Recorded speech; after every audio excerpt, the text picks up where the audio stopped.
Hello everyone, and welcome back to another video. In today's video, we're going to go over probably the most amount of passive diamonds you can get in the game, and that is through Affection. You can get a total of 300 diamonds from Affection, which is kind of absurd, because you can just earn this passively. And the way you earn it, we'll get to in a second.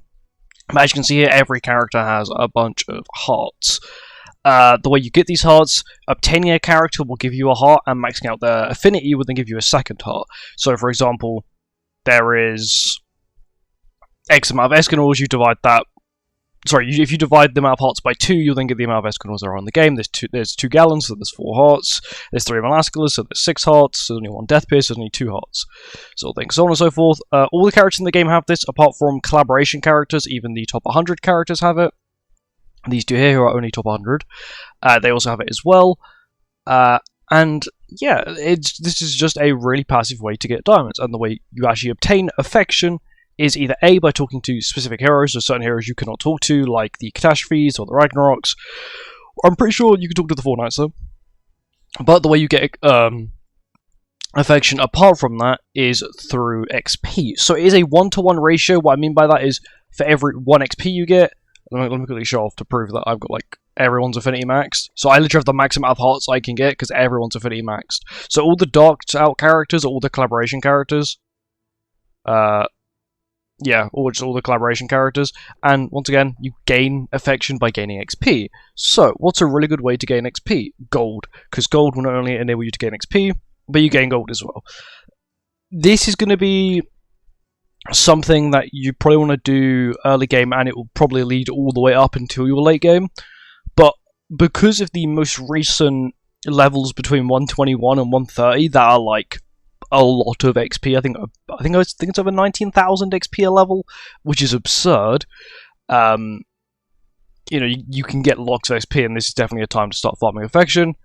Once again, it's 300 passive diamonds. It took me about 4 years to max out all of it, but it is worth it. 300 diamonds is a lot of diamonds in the end, and once again, the best way to do it is through gold. I recommend, once again, I don't have an Affection team anymore because I got rid of it, but my first team here was an Affection team.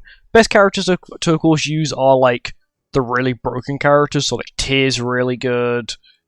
But unfortunately he's only got 2 hearts. Lance is probably not too bad. Thor's pretty good. Gelder's good.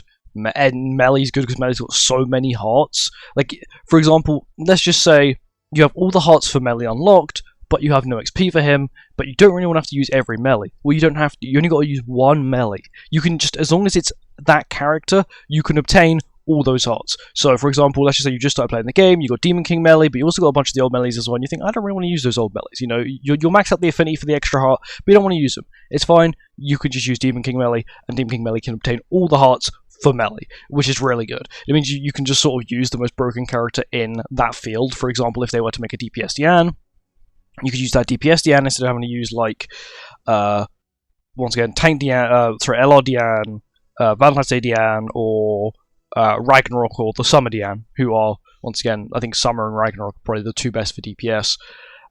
Merlin, once again, you got the big Infinity Merlin's pretty good, and it also counts to the back character as well, so you can work on 4 characters at one time.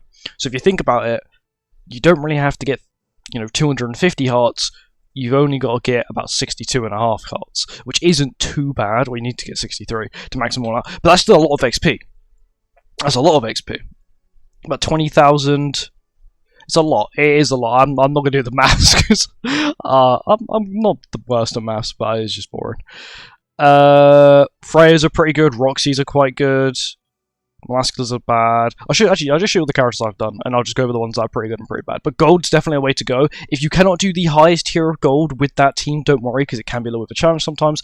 You can do the second highest one, which was the highest one for quite a while. This one here. This one was the highest one for a while, and this one, I think, was the highest one whilst I was actually farming Affection, so this is one I used to farm. But yeah, let's have a look at my Affection. I'll go over ones that are good. Melly's good.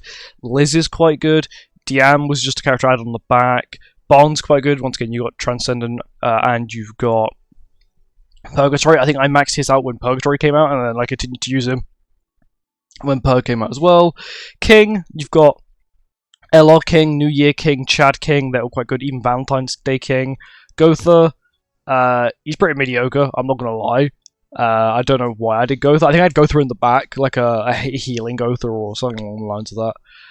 Merlin, once again, you got Infinity Merlin, really good for that. Hauser is actually quite good as well if you haven't leveled up.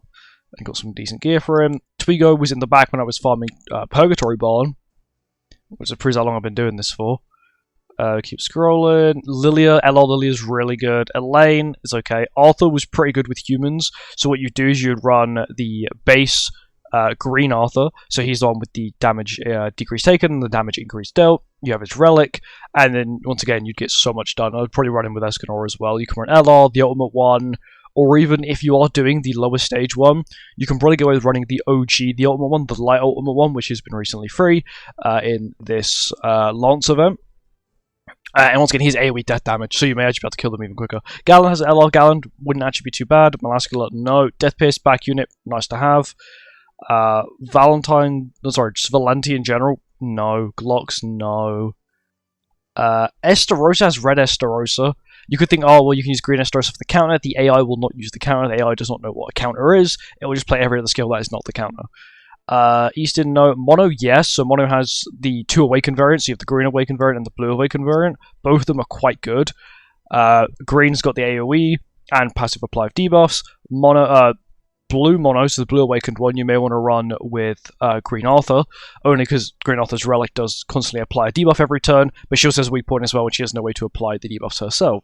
Derriere, I maxed out through just, like, farming, like, demons, which is really weird. I got 80k XP just by farming demons, but that's just how it was. Roxy, once again, pretty good. She has Green Halloween, which is like OG. She has Summer OG. She has Red normal OG Roxy. You've then got Blue Awakened Roxy and Christmas Awakened Roxy. Blue Awakened Roxy is definitely the best one. Powerful AoE, powerful single target. You mix that with like a decent human team, because what you want to do is you want to run a team that has some synergy to it, only so then everyone is sort of benefiting off each other, and it just makes it easier to farm XP sometimes. Zeldris, LRZL, once again he's a debuff skill, and because it's debuff, the game will prioritize it, so it's a really powerful debuff skill. Shin, once again, quite good. OG, sort of, Shin was a very good OG farmer for gold, especially if you used to play the game a long time ago. Zaneri, no, that's just from doing demons. Ludo isn't too bad, so you'd be using LR Margaret. Once again, she's a debuff skill, so that also takes priority. But her damage is quite good. She's an LR, so once again, she's probably going to be killing most things with one AoE. Soriel, once again, if you're an OG player, Soriel is sort of one where you would have probably maxed out. His AoE is pretty good, he's got a decent relic. Nowadays, he's probably not the best to farm affection with, but back in the day, he was really good. Liz, once again, this is the Downfall list, this one with the relic. You're probably really going to have max XP for her because she is very good to have in the back for most content, or in the front for most content as well, mainly for the insane attack boost from her relic.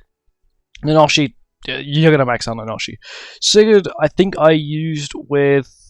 That's probably a long time ago, so this must have been like Sigurd, Red Brynhild, maybe Lilia as well. I think this was running like really B-Tech teams, but because I had such high CC, I could easily merc the highest stage at the time, which was the current second highest stage now. Tonar, once again, you probably just get this XP from just having her in the back whilst doing like Belmuth, or you can put her in the front, but she's not going to be doing much damage.